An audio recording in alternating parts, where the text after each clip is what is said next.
కాంగ్రెస్ పార్టీలో సామాజిక న్యాయం అన్నది చాలా చాలా చాలా తక్కువ సందర్భాల్లో జరుగుద్ది. మన ఎమ్మెల్యే టికెట్లు కూడా చాలా తక్కువ బీసీలకు ఇచ్చారు. ఎస్సీ ఎస్టీల కంటే రాజ్యాంగ పరంగా వాళ్ళకి ఎమ్మెల్యే సీట్ల ఎమ్మెల్యే కానీ ఎంపీ సీట్లో రిజర్వేషన్ ఉంది.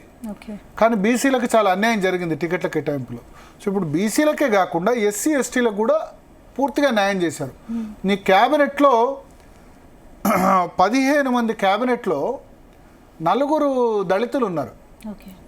సో గ్రేట్ కదా. ఒక మాదిగ ఉపకులం, ఒక మాల ఉపకులం. సో పర్ఫెక్ట్గా వర్కౌట్ బ్యాలెన్స్ చేశారు. బీసీలు సరే, బీసీలు ఎక్కువ ఉండాలి, కానీ వాళ్ళు గెలిచిన ఎమ్మెల్యేలు తక్కువ మంది ఉన్నారు. 8 మంది ఉన్నారు. 8 మందిలో ఇప్పుడు ఆల్రెడీ 2 ఉన్నారు, ఇవాళ ఒక్కళ్ళు, 3కి అవకాశం దొరికింది 8 మందిలో. తర్వాత ఎస్టీలు 2 ఉన్నారు, 4 ఎస్సీలు 2 ఎస్టీలు, అంటే ఎంత 6. టోటల్ క్యాబినెట్ ఎంత 15 మందిలో 6 ఎస్సీ ఎస్టీలకు ఇవ్వడం అన్నది బహుశా ఉమ్మడి రాష్ట్ర చరిత్రలో కూడా పర్సంటేజ్ వైజ్ ఇంత రిప్యుటేషన్ ఎక్కడ లేదు. మీ కేసీఆర్ గవర్నమెంట్లో చూసుకుంటే ఒక ఎస్సీ మంత్రి, ఒక ఎస్టీ మంత్రి మాత్రమే ఉండేవాడు. ఫస్ట్ టర్మ్లో మనకు ఎస్సీ మంత్రి రాజయ్య ఉన్నాడు, ఆ తర్వాత కడియం శ్రీయర్ ఉన్నాడు. తర్వాత ఎస్టీ నుంచి చందులాల్ ఉండే, ఒక ఎస్సీ ఒక ఎస్టీ మంత్రి మాత్రం ఉండే. కానీ ఇప్పుడు 15 మందిలో ఇంకా 3 ఖాళీలు ఉన్నాయి. 15 మందిలో 6 ఎస్సీ ఎస్టీలకు అవకాశం కల్పించారు. సెకండ్ టర్మ్ కేసీఆర్ దానిలో ఒక ఎస్సీ మళ్ళీ సేమ్ ఒక ఎస్టీ, సత్యవతి రాఠోడ్ ఎస్టీ నుంచి, ఎస్సీ నుంచి కొప్పుల ఈశ్వర్. బట్ ఈసారి ఎస్సీ ఎస్టీల ప్రాతినిధ్యం చాలా కాంగ్రెస్ పార్టీ పెరిగింది సామాజిక న్యాయ ప్రకారం. ఇక బీసీలకు సంబంధించి నేను చెప్పినట్టు 8 మందిలో 3, ఇంకా నెక్స్ట్ 3లో కూడా ఎవరికన్నా ఒకళ్ళకి ఇవ్వచ్చు. ఆ 3 కనుక మనం చూస్తే కనుక ఒకళ్ళు కొండా సురేఖ పద్మశాలి, భర్త మున్నూరు కాపు, 2 కవర్ అయిపోయినాయి. Ponnam Prabhakar Goud, PCC president Goud. తర్వాత ముదిరాజ్, తెలంగాణలో క్యాస్ట్ పరంగా మాదిగ సామాజిక వర్గం తర్వాత పెద్ద సంఖ్యలో ఉన్న సామాజిక వర్గం అవి ఉన్నాయి. ఇక మిగిలిన వాళ్ళు ఎవరు? మిగిలిన బీసీ ఎమ్మెల్యేలు ఆది శ్రీనివాస్ వేములవాడ ఎమ్మెల్యే, విప్గా కూడా ఉన్నారు.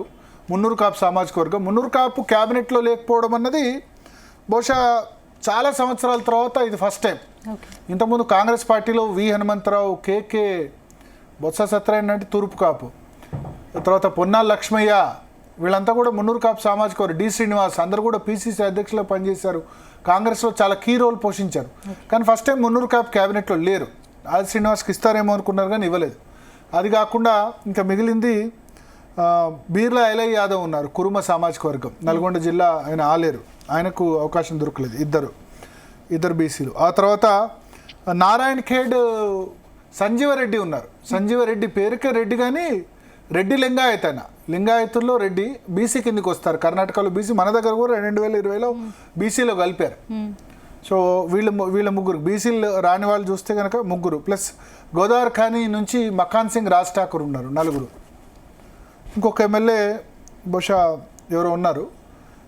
అది కాకుండా బీసీల్లో 3కి అవకాశం కల్పించారు. సామాజిక న్యాయపరంగా 15 మందిలో 4 రెడ్లు, 6 ఎస్సీ ఎస్టీలు, తర్వాత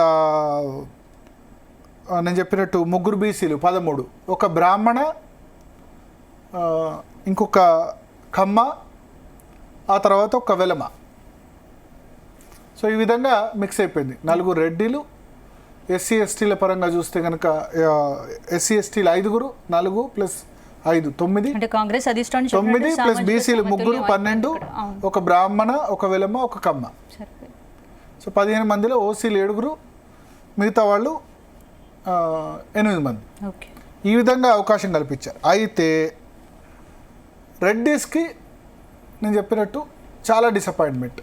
ఎందుకంటే 4 రెడ్లు ఉన్నారు కదా అని అనొచ్చు, కానీ కాంగ్రెస్కు అనాదిగా రెడ్డిలు అందగా ఉంటూ వస్తున్నారు. నీలం సంజీవరెడ్డి ఉమ్మడి రాష్ట్రంలో 1956లో ముఖ్యమంత్రి మొదలు పెడితే, అంటే బూరుగుల రామకృష్ణారావు అప్పుడు తెలంగాణ హైదరాబాద్ స్టేట్కు చీఫ్ మినిస్టర్ ఉండేవాడు. ఆయన ముఖ్యమంత్రి పదవి త్యాగం చేసి ఉమ్మడి ఆంధ్రప్రదేశ్ ఏర్పడ్డది. అప్పుడు ఫస్ట్ సీఎం నీలం సంజీవరెడ్డి మొదలు పెడితే ఇవాళ రేవంత్ రెడ్డి వరకు కాంగ్రెస్ పార్టీకి రెడ్డిలే మేజర్. నీలం సంజీవరెడ్డి తర్వాత దామోదర సంజీవయ్య ఎస్సీ, ఆయన ఒక 1-2 ఇయర్స్ ఉన్నారు. ఆ తర్వాత అందరు కూడా మోస్ట్లీ రెడ్డిసే. కాసు బ్రహ్మానంద రెడ్డి, కోట్ల విజయభాస్కర్ రెడ్డి, నేదురుమల్లి జనార్దన్ రెడ్డి, చెన్నారెడ్డి, చాలా మంది రెడ్డి. వైఎస్ రాజశేఖర్ రెడ్డి, కిరణ్ కుమార్ రెడ్డి, ఇప్పుడు రేవంత్ రెడ్డి. సో ఇంతమంది రెడ్డిస్ ప్రాతినిధ్యం వహించారు. నాన్ రెడ్డిస్ చేసిన వాళ్ళు ఎంత? దామోదరం సంజీవయ్య 1960లో తొలి దళిత చీఫ్ మినిస్టర్, ఆ తర్వాత పివి నరసింహారావు బ్రాహ్మణ సామాజిక వర్గం, ఆ తర్వాత మళ్ళా జలగం వెంగళరావు వెలమ సామాజిక వర్గం, తర్వాత అంజయ్య ఆల్సో రెడ్డి, భవనం వెంకట్రామరెడ్డి, కోట్ల విజయభాస్కర్ రెడ్డి. సో ఇంతమంది రెడ్డి చీఫ్ మినిస్టర్ చేశారు. ఎందుకంటే ఆ పార్టీ డామినేటెడ్ బై రెడ్డిస్. ఇప్పుడు ఎమ్మెల్యేలు కూడా కాంగ్రెస్లో గెలిచిన వాళ్ళు రెడ్డిస్ ఉన్నారు. సో వాళ్ళు ఏమనుకున్నారంటే 4 వచ్చాయి కదా, ఇంకా కనీసం 2 వస్తాయి అనుకున్నారు క్యాబినెట్లో. అయితే ఇప్పుడు ఎందుకంటే కేసీఆర్ క్యాబినెట్లో కూడా 6 రెడ్డిలు ఉండే స్పందన. సో ఇప్పుడు 4 వచ్చాయి కాబట్టి ఇంకో 2 వస్తాయి. కేసీఆర్ క్యాబినెట్లో అది KCR party is dominated by Reddys, దానిలో ఎక్కువ ఉన్నారు. కానీ వాళ్ళ క్యాస్ట్ వెలమ కాబట్టి వెలమ 4 ఉండేవాళ్ళు. కేసీఆర్, హరీష్ రావు, ఎర్రబెల్లి దయాకర్ రావు, కేటీఆర్ 4 ఉండేవాళ్ళు. అయినా సరే 6 క్యాబినెట్లో రెడ్డిలు ఉండే. సో రెడ్డిస్ సహజంగానే డిసప్పాయింట్ అయ్యారు. కానీ ఈ రెడ్డిస్కి ఇవ్వకపోవడానికి కారణం నాకేం కనిపించింది అంటే సుదర్శన్ రెడ్డి, రాజగోపాల్ రెడ్డి, మల్రెడ్డి రంగారెడ్డి, ఈ ముగ్గురులో ఎవరన్నా ఒక్కళ్ళకో ఇద్దరికో. సుదర్శన్ రెడ్డి విషయంలో సాక్షాత్తు రేవంత్ రెడ్డి పట్టుబడినా కూడా ఆయనకు మంత్రి పదవి రాలేదనే అభిప్రాయాలు ఉన్నాయి కదా, ఎలా చూడొచ్చు? ఎస్, ఎందుకంటే రేవంత్ రెడ్డికి సమీప బంధువు అవుతారు. నిజామాబాద్ జిల్లాకు కూడా ప్రాతినిధ్యం లేదు కాబట్టి ఇస్తారు అని అనుకున్నారు. కానీ మరి ఇస్తే కనుక ఆయనకి ఇచ్చి వదిలిపెడితే రాజగోపాల్ రెడ్డికి ఇవ్వకపోతే, రాజగోపాల్ రెడ్డి ఆల్రెడీ రేవంత్ రెడ్డిని పీసీసీ చీఫ్ చేసినప్పుడే అప్పుడే చాలా మాట్లాడారు. మొన్న జానారెడ్డి, మల్రెడ్డి రంగారెడ్డికి సపోర్ట్గా లెటర్ రాస్తేనే రాజగోపాల్ రెడ్డి జానారెడ్డి మీద సీరియస్ అయినారు. కేసీఆర్ బెటర్ అని కూడా కామెంట్ చేశారు.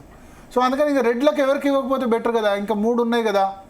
ఇప్పుడు సుదర్శన్ రెడ్డికి ఇచ్చి రాజగోపాల్ రెడ్డి ఇవ్వకపోతే ఆయన కోపం వస్తుంది. వీళ్ళిద్దరికి ఇచ్చి మల్రెడ్డి రంగారెడ్డి ఇవ్వకపోతే ఆయన రాజీనామా చేస్తా మల్రెడ్డి ఆయన చెప్పారు. సో వీళ్ళు ముగ్గురే రేస్లో ఉన్నారు. ఈ ముగ్గురులోనే ఎవరికైనా ఛాన్స్ రావచ్చు.